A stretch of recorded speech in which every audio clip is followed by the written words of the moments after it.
자, 우리가 가지고 있는 이 성경은 하나님의 말씀을 기록한 책입니다.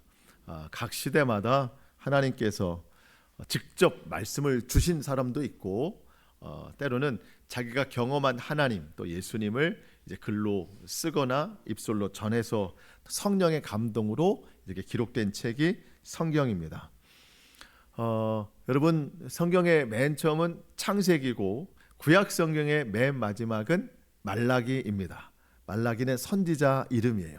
하나님께서 말라기를 부르셔서 그 선지자에게 이 하나님의 말씀을 듣게 하셔서 그 당시에 많은 사람들에게 말씀을 선포하고 글로 기록하게 하셨습니다. 여러분, 구약의 맨 마지막이 말라기라면 신약의 맨 처음은 뭐죠? 마태복음입니다. 마태복음. 그러면 하나님께서 말라기에게 마지막 말씀 주시고 신약에 넘어오면서 마태에게 맨 먼저 주셨나 보다. 그렇진 않습니다. 하나님의 말씀이 직접 내려온 것은 선지자에게 주시는 거예요. 선지자. 마태는 선지자가 아니죠. 예수님의 제자였습니다. 나중엔 사도가 됐죠. 하나님께서 말라기에게 그러니까 마지막으로, 구약의 마지막으로 말씀을 주시고 신약에서 맨 처음 선지자는 오늘 우리가 알아보게 될 세례 요한입니다. 세례 요한. 구약의 맨 마지막부터 신약의 세례 요한까지 하나님께서 말씀을 주시는데 그 공백 기간, 그 하나님의 침묵이라고 하는데, 하나님의 침묵의 기간이 여러분 많이 들어보셨을 거예요. 400년이었습니다. 400년. 쉽게 말하면 이런 거죠. 여러분, 우리가 구약 성경의 맨 마지막과 신약 성경의 맨 처음에는 저는 한 장만 있어요. 신약 전서라고 써 있잖아요. 이 한 장이 몇 년이에요? 400년인 거예요. 400년 걸렸어요. 물론 그렇다고 마태가 먼저 받은 것은 아니라고 그랬습니다. 세례 요한이 하나님의 말씀을 먼저 받았습니다. 성경 말씀을 좀 보시겠습니다. 누가복음 3장 2절인데요. 안나스와 가야바가 대제사장으로 있을 때에 하나님의 말씀이 빈들에서 사가랴의 아들 요한, 세례 요한에게 임한지라. 하나님의 말씀이 세례 요한에게 임했습니다. 근데 장소가 중요해요. 어디에서 임했어요? 빈들에서 임했습니다. 빈들에서. 뒤에 이제 제가 같은 병행 공문으로 말씀을 드리겠지만, 여러분, 빈들은 그냥 들이 아니라 광야예요. 광야. 세례 요한이 광야에서 살았던 이유는 나는 자연인이다처럼 거기가 좋아서 본인이 가서 살게 된 것이 아니라, 그 아버지 이름이 사가랴인데 하나님께서 사가랴에게 그 아들에 대한 예언을 주셨어요. 너희 아들이 앞으로 구약의 이사야의 말씀을 성취할 자로 살아가게 될 것이다. 그 구약의 말씀이 오늘 23절에 기록이 되어 있습니다. 이르되 나는 선지자 이사야의 말과 같이 주의 길을 곧게 하라고 광야에서 빈들에서 외치는 자의 소리로다 하니라. 그러니까 세례 요한은 광야에서 하나님의 말씀을 전하는 자로 산다. 스스로 된 게 아니라 그의 아버지 사가랴가 어렸을 때부터 이 자기 아들 세례 요한을 광야 빈들에 갖다 놓고 거기서 살게 했어요. 성경 구절 하나 더 보시겠습니다. 누가복음 1장 80절인데요. 아이가 자라며, 이 아이가 세례 요한이에요. 심령이 강하여지며 이스라엘에게 나타나는 날까지, 오늘 이렇게 하나님 말씀 선포할 때까지 어디에 있어요? 빈들 광야에 있으니라.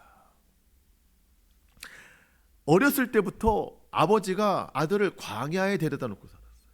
여러분, 아들을 광야에 살게 하고 싶은 부모가 어디 있겠어요?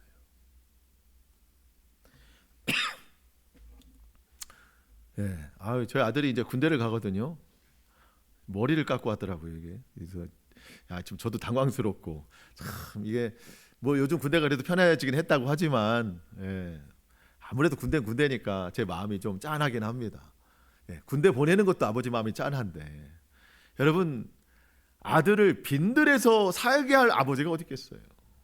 근데 하나님의 말씀이니까 그렇게 살게 하는 겁니다. 여러분, 그런 속담이 있어요. 말 타고 다니는 말은 태어나면 어디로 보내래요? 제주도로 보내고, 사람은 태어나면 서울로 보내라. 빈들이 아니에요. 서울로 보내야 돼요. 그 서울이 그 당시 어디예요? 예루살렘으로 보내야 되는 거예요. 사람 출세시키고 싶으면, 아들 성공시키고 싶으면 서울로 보내야 돼요. 빈들에 보내는 아버지가 없어요. 그런데 세례 요한의 아버지는 하나님의 말씀을 듣고 그 아들을 빈들에 맡겼습니다. 빈들에서 살게 했어요. 여러분, 사람은 태어나면 서울로 보내지 말고 하나님께 보내야 돼요. 하나님께 보내야 돼요. 하나님 없이 서울 가서 아무리 잘 돼봐야 그러다가 심판받고 멸망당하면 지옥 가면 무슨 소용이 있어요. 사람은 태어나면 무조건 하나님께 보내야 돼요. 그래야 그 영혼이 살 수 있고 하나님 때문에 그 인생도 살 수 있게 됨을 믿습니다. 빈들에 살고 있는 이 요한에게 어느 날 하나님의 말씀이 임했어요. 갑자기 회개를 선포하라는 겁니다. 하나님의 나라가 가까이 왔으니 회개를 선포하라는 겁니다. 자, 그런데 여러분, 빈들 광야에는 사람이 없어요. 거기서 아무리 외쳐봐야 들을 사람이 없어요. 거기서 외치는 사람을 누가 신뢰할 수 있겠어요? 제가 강단에서 여러분에게 설교 말씀 전하니까 여러분들이 듣고 계시지, 제가 어디 공터 아무도 없는 데 가서 혼자 막 외치고 있어봐요. 병원 데리고 가겠죠. 저 왜 저러고 있나? 광야에서 외친다고 누가 듣겠어요? 근데 그렇게 한 이유는 이사야 선지자가 말씀했던 예언을 이루게 하기 위해서. 이 세례 요한은 광야에서 외치는 자라는 예언을 받았어요. 그러니까 그거 순종하려고 거기서 회개하라, 천국이 가까이 왔느니라 이렇게 외친 거예요. 그런데 이 외침이 성령의 바람을 타고 그 당시 가장 권위 있는 도시인 예루살렘까지 들리기 시작하는 거예요. 온 유대까지 그 말씀이 들리기 시작한 거예요. 거기 있는 사람들이 이 세례 요한이 있는 곳까지 막 옵니다. 회개하러 오는 거예요. 세례 받으러 오는 거예요. 여러분, 사람들은 지금도 서울로 갑니다. 막 몰려요. 시골로 가려고 하지 않아요. 그때도 마찬가지죠. 사람들은 다 예루살렘에 가서 살려고 해요. 그런데 오히려 거꾸로 저 빈들로, 광야로 사람들이 모이기 시작합니다. 왜? 거기에 하나님의 말씀이 있으니까. 근데 원래 그렇게 하나님 말씀을 듣는 사람들이 아니었어요. 아까 말씀드렸잖아요. 하나님이 왜 침묵하셨어요? 400년 동안? 말씀을 주셔도 듣지 않는 백성이에요. 들어도 순종하지 않는 백성이에요. 그러니까 하나님 내가 더 이상 선지자를 부르지 않겠다. 더 이상 너에게 말하지 않겠다. 하나님이 입을 다무신 거예요. 침묵하신 거예요. 근데 여러분, 하나님의 말씀을 듣지도 않고 순종하지 않는 사람들이니까 하나님의 말씀이 없어도 괜찮아요. 처음에는 견딜 수 있었어요. 여러분, 예를 들어서 억지로 예배 드리는 분들이 있다면 코로나 기간이 좋았을 수도 있어요. 예배 안 드려도 된다.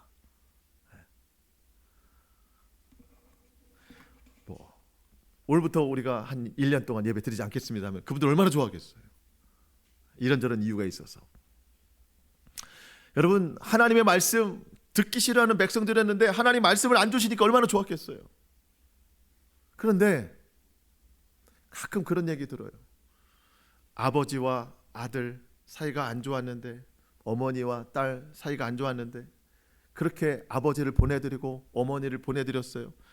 예전에는 아버지의 잔소리, 어머니의 잔소리가 듣기 싫었어요. 근데 그렇게 보내드리고 났더니 그 잔소리가 듣고 싶다는 거예요. 그 아버지가 생각이 나는 거죠. 어머니가 생각이 나는 거예요. 더 이상 잔소리 해줄 분이 없어요. 그 잔소리가 나중에 생각해 보니까 다 나를 위한 것이었어요. 하나님의 잔소리가 듣고 싶지 않았어요. 그래서 못 들은 척했어요. 순종하지 않았어요. 그래서 하나님 말씀이 없으니까 좋았어요. 시간이 지나다 보니까 마음이 어두워지기 시작하는 거예요. 왜 그래요? 말씀은 곧 생명의 빛인데 그 생명의 빛이 마음에 들어오지 않으니까, 듣지도 못하니까 이 세월이, 마음이 흑암으로 변화되기 시작하는 거예요. 창조되기 전 흑암의 마음, 그 세월을 보내기 시작하는 거예요. 그렇게 400년, 여러분, 한 달만 비가 계속 오고 햇빛이 없는 시대를 보내다가 한 달 만에 햇빛을 본다면 우리는 얼마나 반가워하겠어요. 400년이라는 흑암의 세월을 보내다가 말씀의 빛이 이제 드러나기 시작했어요. 세례 요한을 통해서. 그랬더니 그 말씀으로 사람이 모이기 시작하는 거예요. 원래 그런 사람들이 아닌데. 그래서 그 사람들이 말씀이 있는 곳, 빈들로 찾아옵니다. 지금까지 설명드렸던 것을 마태복음의 말씀으로 한 번 더 복습해 보겠습니다. 마태복음 3장 1절로 6절인데요. 그때에 세례 요한이 이르러 어디에서? 유대 광야, 빈들, 거기에서 전파하여 이르되 한마디 외쳤습니다. 회개하라, 천국이 가까이 왔느니라. 이 천국이 누구예요? 예수님. 예수님이 오셨으니 회개하고 그분을 영접하라. 그는, 세례 요한은 선지자 이사야를 통하여 말씀하신 자라 일렀으되 광야에 외치는 자의 소리가 있어 이르되 너희는 주의 길 예수 그리스도의 오실 길을 준비하라. 그가 오실 길을 곧게 하라. 그동안 너무 굽어져 있었어요. 마음이 굽어져 있어서 안 들었단 말이죠. 그 길을 곧게 하라 하였느니라. 이 요한은 복장이 어때요? 낙타털 옷을 입고 허리에 가죽띠를 띠고 음식은 메뚜기와 석청이었더라. 여러분, 저 음식을 좋아서 먹은 게 아니에요. 저거밖에 먹을 게 없어요. 빈들에서는. 석청은 돌에 묻어있는 꿀이에요. 야생 꿀. 벌들이 날아다니다가 아무데나 그냥 꿀을 놓으면 그냥 그거 캐서 먹는 거예요. 메뚜기 잡아 먹는 거예요. 옷은 저 털옷 하나밖에 없어요. 저게 이불이고 겉옷이에요. 그러고 살고 있는데 이때에 회개하라 천국이 가까이 왔느니라 그 말씀이 어디까지 선포됐어요? 예루살렘, 온 유대, 요단강 사방 거기까지 들려서 거기에 있는 사람들이 다 옵니다. 세례 요한이 있는 빈들까지 찾아와서 6절 자기들의 죄를 자복하고 요단강가에서 그에게 세례를 받더니 살기 좋은 곳이라고 하면 예루살렘이 가장 좋아요. 거긴 서울이에요. 그런데 거기 살던 사람들이 광야, 빈들에 와서 보니까 세례 요한의 행색을 보니까 거린이에요. 거지처럼 살고 있어요. 먹는 거라고는 메뚜기하고 야생 꿀밖에 없어요. 여러분, 대도시에 살고 있던 사람들이 빈들에 와서 그 모습을 보면 그 모습을 인정이나 할 수 있겠냐는 거죠. 그 말을 신뢰나 할 수 있겠냐는 거죠. 그런데 사람들이 와서 그 앞에 와서 회개하고 세례를 받습니다. 왜 그럴까요? 도시에서 풍족하게 살았는데 그 마음이 빈들이에요. 마음이 광야예요. 와서 보니까 저 사람은 빈들에서 거린처럼 사는데 그 마음이 천국이에요. 누가 더 힘이 있을까? 세례 요한이죠. 세례 요한이 선포하는 그 복음에 사람들이 엎드려 하나님을 경배하고 회개하고 세례를 받기 시작합니다.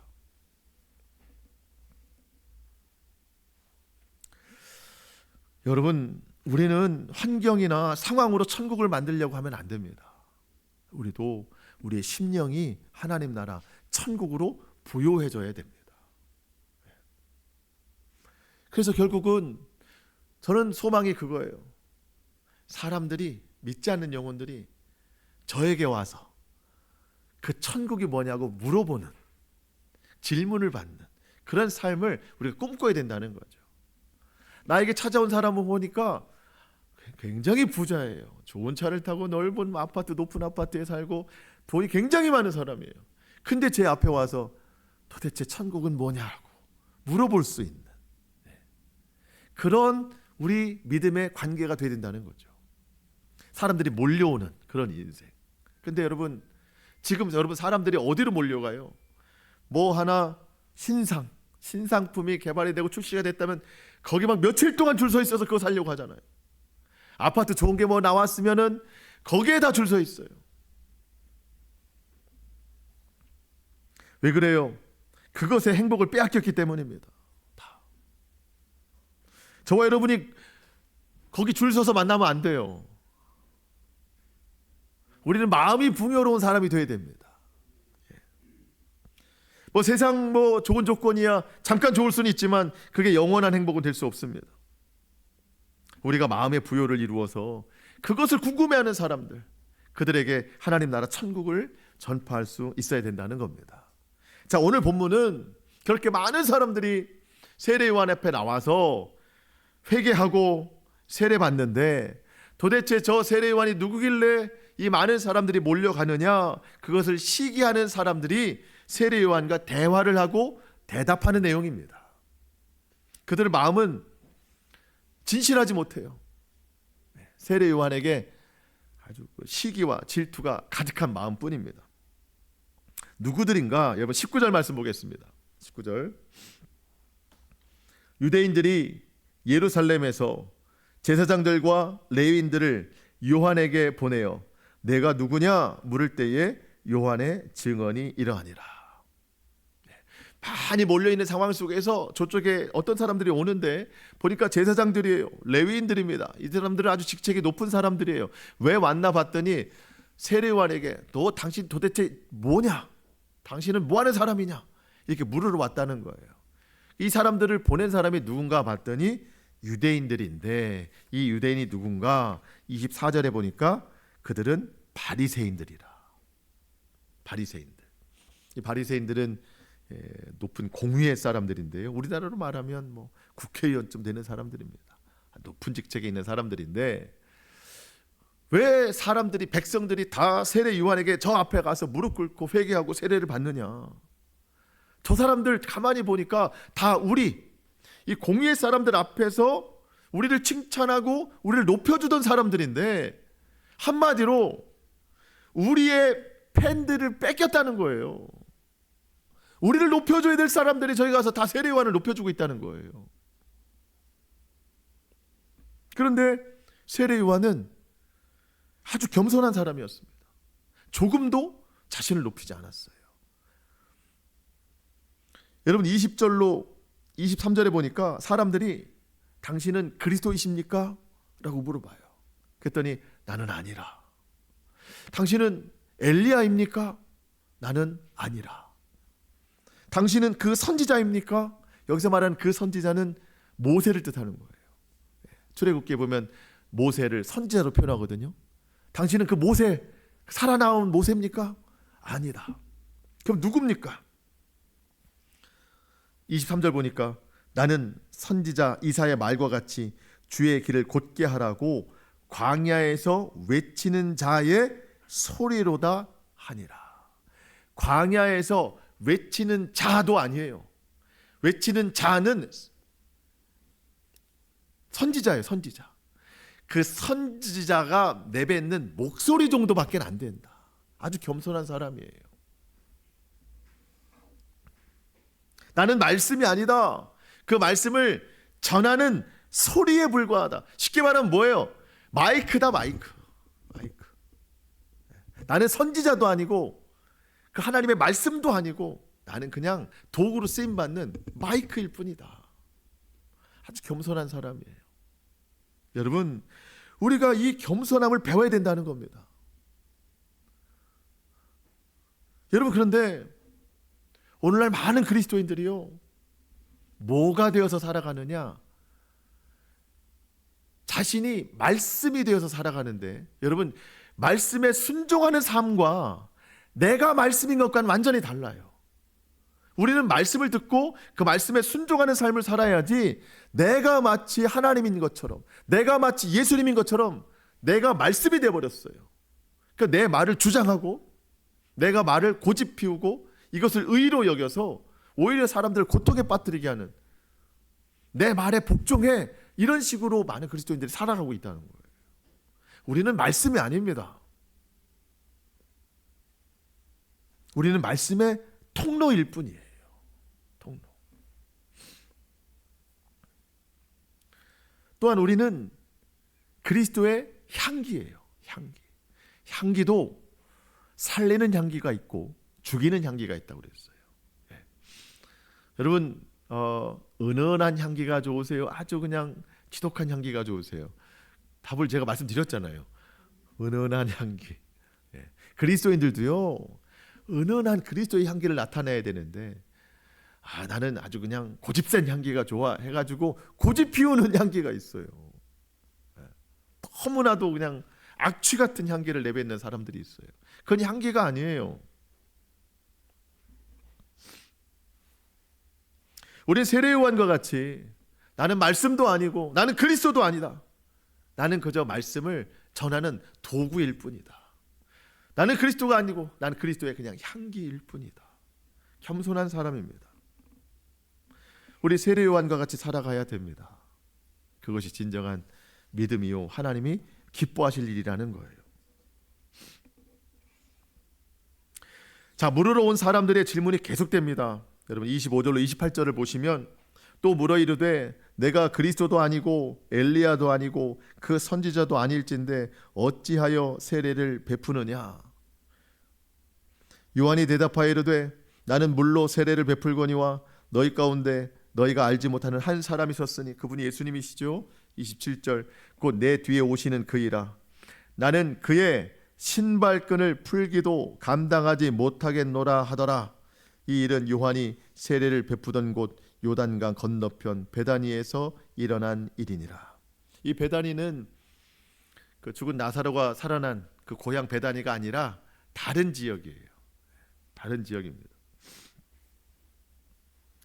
도대체 무슨 권위로 세례를 베푸느냐? 여러분 그 유대인들도 세례를 베푸는데 구약에서는요 정결례를 위해서 하나님 앞에 제사를 드리러 왔을 때 손 씻고 이렇게 해서 정결하게 세례를 그 예배를 드리는데 이게 좀 신약으로 넘어오면서는요 유대인들이 이제 유대교에 입교한 사람들, 뭐 이방인이었다가 유대교를 믿는 사람들에게 이런 세례를 베풀기도 했다고 해요. 근데 지금 이 세례 요한이 베푸는 세례는 그런 정도의 세례가 아니라 우리가 지금 행하는 거듭남의 세례를 베풀고 있는 겁니다. 도대체 너는 누구길래 이러한 세례를 베풀고 있느냐? 이러한 권위를 가지고 있느냐? 당신은 누구냐라고 묻고 있는 겁니다. 세례 요한이 내가 누구다라고 대답을 해줘야 되는데 세례 요한은 동문서답을 잘해요. 너는 누구냐? 그렇게 물어보면 내 뒤에 오시는 분은 예수님이다. 뭐 이런 식으로 했다. 왜 그럴까요? 사람들이 묻는 질문이 시기와 질투가 가득해요. 뭔가 자꾸 다툼하려고 하고 분열하려고 하는 거예요. 그 속셈을 알고 세례 요한의 목적은 오직 예수님입니다. 너희들의 질문이 그런 것 같은데 나는 너희들의 질문에 대답할 여력이 없다. 나는 내가 전하고 싶은 분을 전할 거야. 그게 너희에게 필요한 분이야. 그분이 바로 예수 그리스도시다. 사람들은 나를 막 지켜 세워주고 추앙하지만 나는 그런 걸 받을 사람이 아니다. 내 뒤에 오시는 분을 나는 예비하는 사람인데 나는 그분 앞에 그분의 신발끈을 풀기도 감당하지 못할 나는 작고 연약한 사람이다.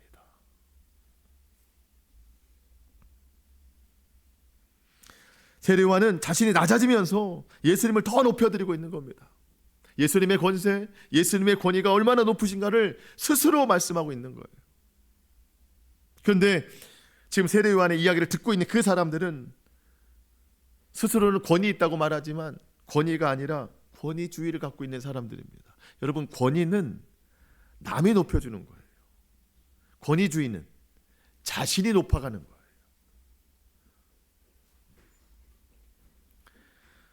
여러분 진정한 권위는 겸손합니다. 진정한 권위는 겸손합니다. 만왕의 왕이신 예수님께서 하늘 보좌를 버리시고 이 땅에 내려오셔서 사람과 같이 되셨고 그분이 십자가에 달려 돌아가신 그 겸손, 그게 진정한 권위라는 거예요. 세례 요한도 겸손한 사람이었습니다. 자기 자신을 낮추고 오직 예수님만 높여드리는 겸손한 사람이었습니다. 행색은 거린 같았지만 그 겸손 앞에 그 권위가 있었기 때문에 사람들이 와서 세례를 받기 시작하는 거예요. 여러분 겸손한 권위는 남을 살리지만 스스로 만든 권위주의는 남들을 고통에 빠뜨립니다. 여러분 그래서 우리는 겸손한 사람이 돼야 돼요. 겸손한 사람.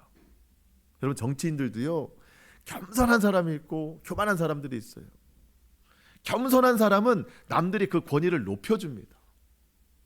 그런데 교만한 사람은 스스로 권위주의에 빠져가지고 주변을 힘들게 하잖아요. 여러분 우리가 예수 그리스도의 겸손을 본받아야 되는데 여러분 그 세례 요한의 이 고백에 동의하시는지 모르겠어요. 나는 그의 신발끈 풀기도 감당하지 못하겠노라. 예수님의 신발끈 풀기도 감당하지 못하겠노라. 여러분 이것은요 당시에 종이 하는 일이에요. 주인이 외출하고 돌아오면 이스라엘 사람들은요 샌들을 신고 다니거든요. 그러면은 발이 제일 지저분해요. 그럼 그 신발끈을 풀어주려면 엎드려야 돼요. 낮은 자세로 그 신체 중에 가장 지저분한 부분을 만지면서 발을 닦아줘야 되는 거예요. 종이 하는 일입니다. 근데 그것조차도 자기는 못하는 아주 연약한 사람이라는 거예요. 만약에 근데 그 종이 주인이 왔을 때 주인님, 저는 주인님의 신발끈을 풀기도 감당하기 못하는 연약한 사람입니다. 주인이 칭찬해 줬어요. 근데 주인과 헤어지고 난 다음에 옆에 다른 종들이 왔는데 막 권위를 부리고 함부로 하고 막말하고 막으로 행동하고 존중하지 않으면 그게 그 주인에게 했던 그 겸손의 진정성이 있느냐는 거예요.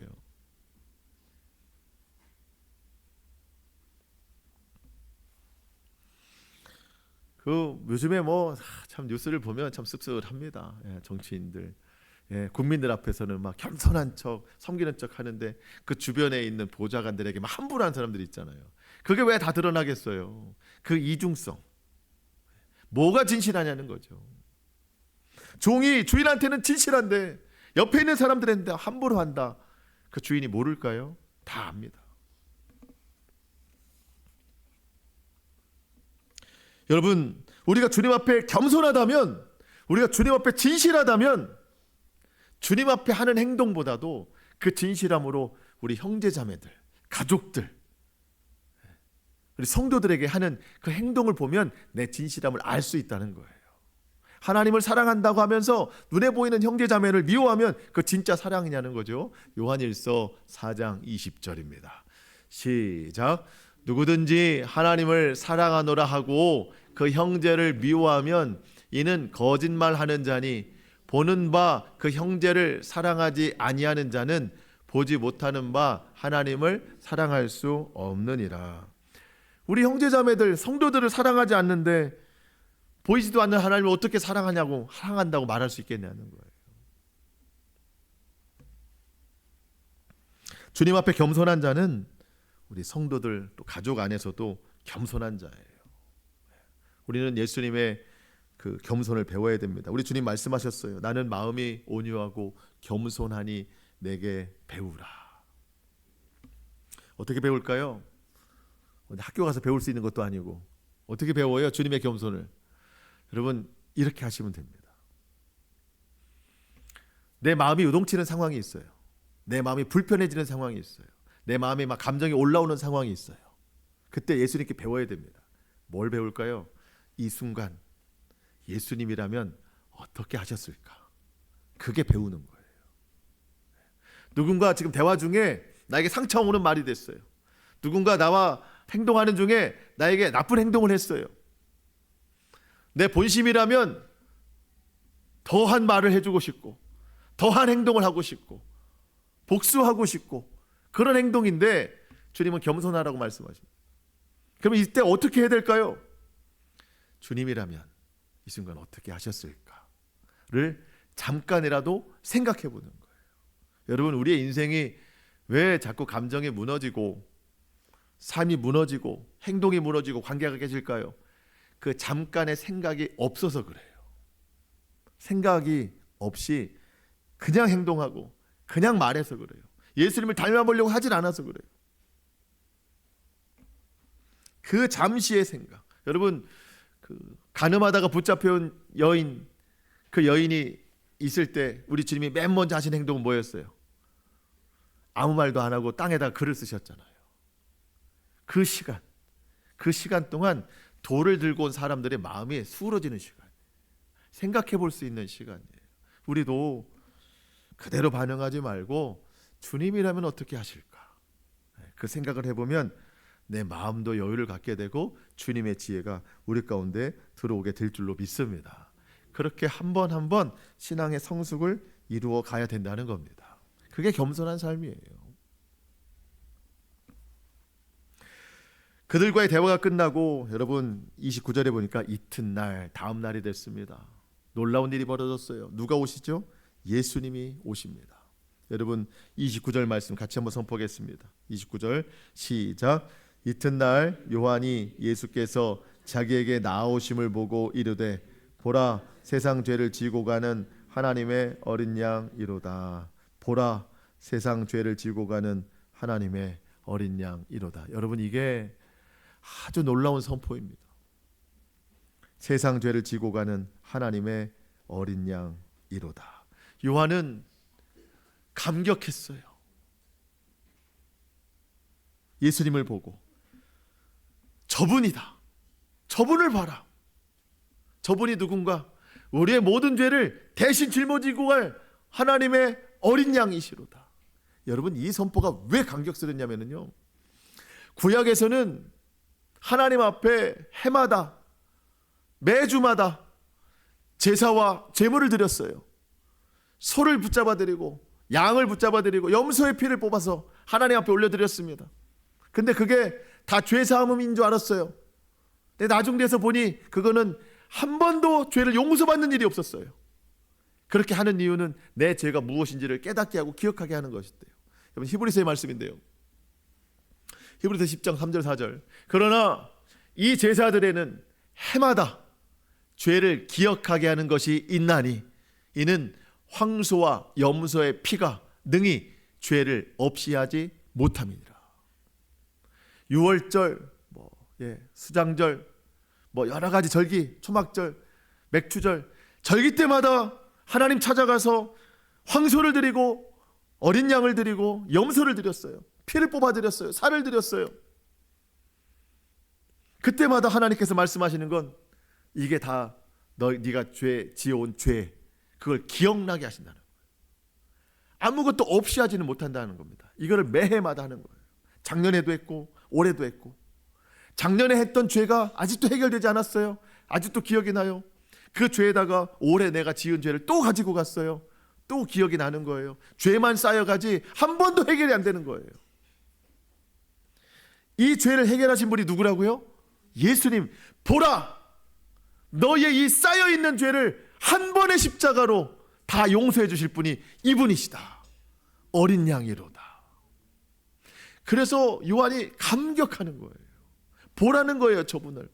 한번 볼까요? 히브리서 10장 12절로 14절입니다. 시작. 오직 그리스도는 죄를 위하여 한 영원한 제사를 드리시고 하나님 우편에 앉으사 그 후에 자기 원수들을 자기 발등상이 되게 하실 때까지 기다리시나니 그가 거룩하게 된 자들을 단번에 제사로 영원히 온전하게 하셨느니라. 아멘. 여러분, 짐승의 피로는 절대 죄가 없어지지 않습니다. 그냥 죄만 기억날 뿐입니다. 그 모든 죄를 한 번의 제사, 한 번의 십자가로 영원까지 사하시는 예수 그리스도, 그분이 저기서 걸어오심을 보고 이 세례요한이 얼마나 감격했어요. 그러니까 사람들에게 이분이시다라고 보라고 외치는 거죠. 근데 여러분, 우리에게 과연 이런 구원의 감격이 있느냐는 거예요. 우리에게. 보라, 저분이시다. 근데 내가 나마저도 그 예수님을 안 보고 살아요. 사람들에게 선포를 해야 되는데 나부터도 예수님 안 보고 나부터도 세상 보고 살아가니 우리가 누구를 보라고 할 수 있겠어요? 바라기는 오늘 저와 여러분에게 이 구원의 감격이 다시 한번 충만하게 회복될 수 있기를 축복합니다. 여러분, 이게 전부예요. 이게 최고예요. 구원이. 그 구원의 은혜로 살아가야 됩니다. 그래서 지금도 여전히 세상을 바라보고 욕심과 죄 가운데 살아가는 사람들에게 예수님을 향하여 보라, 이분이 우리를 구원하실 분이시다. 그러면서 그 예수님을 알게 하고 전도하는 세례 요한과 같은 그런 삶을 우리가 살아내야 되겠습니다. 마지막으로 31절 이하의 말씀을 보는데요, 세례 요한도 예수님에 대해서 잘 몰랐대요. 여러분 31절 상반절에 보면 나도 그를 알지 못하였으나, 또 33절에도 보면 나도 그를 알지 못하였으나. 사실 세례 요한은 예수님과 친족 관계입니다.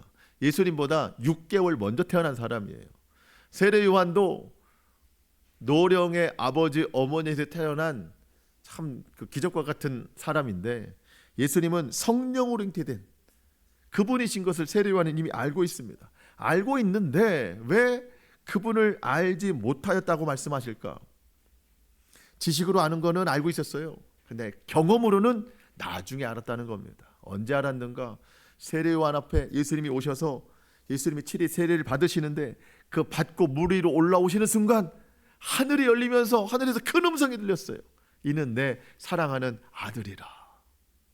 갑자기 비둘기가 확 날아다니면서, 비둘기가 실제 있었던 건 아니고 성령이 비둘기같이 임하셨다는 거예요. 그 순간 예수님도 경험하셨지만 세례 요한도 그걸 다 본 거예요.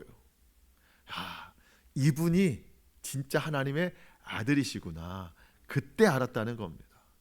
지식으로 한 게 아니라 경험으로 알았다는 겁니다. 마지막 결론이에요. 여러분, 예수님 아시죠? 아시죠?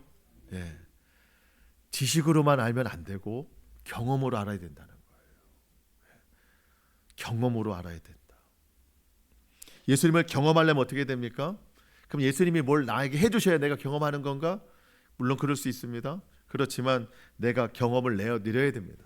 어떻게 해야 될까요? 말씀이에요. 말씀. 여러분, 오늘 설교 다 끝났어요. 이제 오늘 설교 들으시면서 어떤 내용 혹시 기억나세요? 어떤 내용? 뭐 제가 설교를 드리는 내용 중에는 뭐 예화 이런 걸 잘 안 하잖아요. 다 설교 말씀이에요. 성경 말씀이에요. 뭐가 기억나세요? 뭐 기억나시는 게 있죠? 아니면 단어라도, 그런 단어 있잖아요. 그럼 그걸 마음에 심으세요. 마음에 심으세요. 이 마음에 심은 단어를 가지고 오늘도 살고 내일도 사는 거예요. 그러면 이 말씀이 곧 예수님이거든요. 그 예수님과 교제하면서 살아가는 거예요. 예수님을 경험하면서 살아가는 거예요. 그러면 내가 이제 비로소, 나도 그를 알지 못했지만 어제까지는 내가 이제 예배를 드리면서 말씀이 내 속에 들어오니 이제야 비로소 예수님을 알겠다. 그렇게 예수님을 경험하면서 살아가는 겁니다. 우리는 그동안 예수님에 대해서는 많이 배웠지 내가 예수님을 알진 못했어요. 이제는 예수님과 친밀한 교제 가운데 살아가는 그런 신앙생활을 우리가 해야 되겠습니다. 그 시작을 우리가 바로 해내야 됩니다. 자, 이번 한 주간도 여러분 주의 말씀을 우리의 심령 가운데 채워서 예수님이 내 안에 살아계셔서 나를 움직이시는 그 말씀에 순종하며 살아가기를 소망합니다. 이 폐역한 시대에 사람들은 다 좋은 곳에 살지만 마음이 빈들이거든요. 그들에게 예수 그리스도를 전하는, 하나님 나라를 살아가는 저와 여러분 될 수 있기를 주님의 이름으로 축복합니다. 아멘. 기도하겠습니다.